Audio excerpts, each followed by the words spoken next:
के साथ उसने सुलूक करो। ओ भाई, मुसाफिर अपने घर में कितना ही दौलतमंद सही, अब वो सफर में है, अब वो पता नहीं किस मजबूरी में है। मुसाफिर तुम्हारे गांव में आ गया, कहता मुझे रात ठहरनी है। आजकल तो इमामों को भी कमेटी इतना डरा देती है, खुदा की कसम, कि ना ना मैं यहां नहीं ठहराऊंगा। कहता मेरे डॉक्यूमेंट्स देख लो, मेरे पास आधार भी है, आईडी सब है, प्रूफ है, देख लो। कहा नहीं, आप कहीं भी रहिए, मस्जिद है, वो रहना चाहता है वहां। कहा नहीं, सुबह को इमाम साहब के से मुहासबा हो जाएगा, कमेटी आके कहेगी नहीं।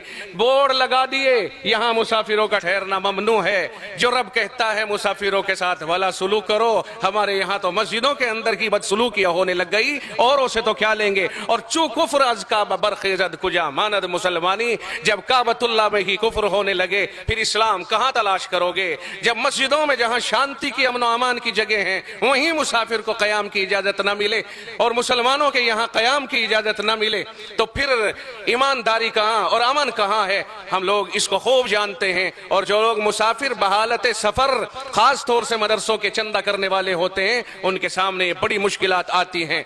और मैं उन इमामों से भी कहूंगा कि जो लोग इमामत करने वाले हैं, वो इमाम कहीं बाहर से या आसमानों से टपक कर नहीं आए, या रहमे मादर से वो इमाम बन करके नहीं आए, वो मदरसों के पड़े हुए हैं। अगर वो इनका ख्याल नहीं करेंगे और कमेटी को सही बात नहीं समझाएंगे, कौन समझाएगा।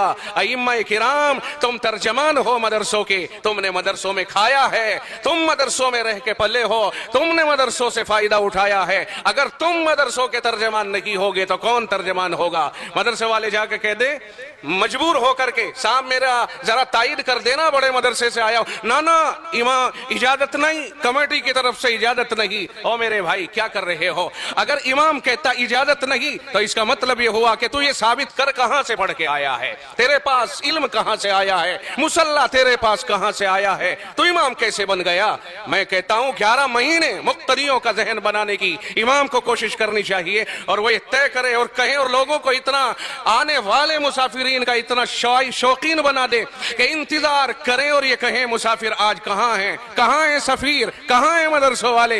लेकिन हमने खुद काट दी रस्सी, हमने खुद इस तरह का बर्ताव कर दिया।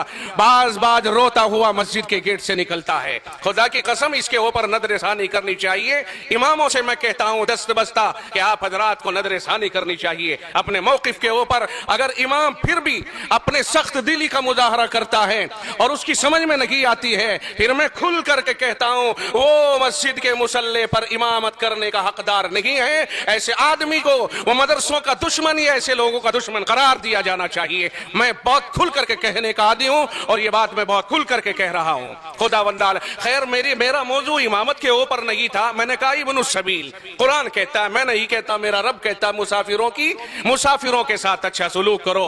पूछो उनसे तेरे साथ क्या परेशानी है।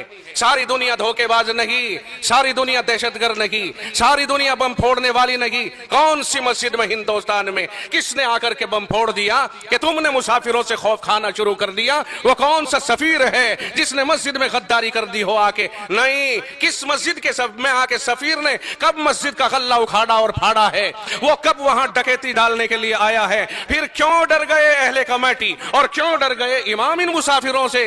हम कहते हैं इनकी मदद करो, इन्हें रोको, इन्हें ठिकाना दो, इन्हें रोक, इंतजाम करो, इंतजाम इनके लिए मुनासिब इंतजाम होना चाहिए। हर मस्जिद में मुस्तकिल एक मुख्तस कमरा होना चाहिए कि आने वाले सुफरा के लिए ठहरने का है। कौम अगर आप नहीं ठहराओगे कौम मुस्लिम, तो इन्हें कौन ठहराएगा। ये अपने घरों से बेगाने होते हैं और कौम के बच्चों ही के लिए होते हैं। दीन इस्लाम के फरोग देने के लिए अपने कंधे पे ये पार लेके चलते हैं और अपने आप को इसके लिए ये गोया वक्फ कर देते हैं। आप अपने घरों में रहते हो, ये दर्द बदर होकर दर दर की ठोकरें खाते हैं, किस लिए थोड़ा सा चंदा हो जाए और जाकर के मदरसे में जमा कर दे, बच्चे पढ़ेंगे, खर्चा उठेगा, मदरसे चलेंगे, तामीर होगी। अगर आप इन्हें मशकूक समझोगे, फिर बताओ मुझे इनकी इमदाद कौन करेगा और इन मदरसे वालों को पनाह कौन देगा। और सुन लो, अगर रब्बे जुल जलाल को इस अदा के ऊपर नाराजगी हो गई, फिर बताओ हमारा ताउन कौन करे और हमारा पीछा कौन छुड़ाएगा। अगर रब ने एक बार भी अपना फैसला कर दिया, याद रखिए, ना कोई कमेटी, ना कोई इमाम, ना कोई मुआविन, ना कोई मुखालिफ, फिर मसला कुछ और ही हो जाएगा। अल्लाह हिफाजत फरमाए। खैर, इब्नुस सबील मुसाफिर की मदद करे।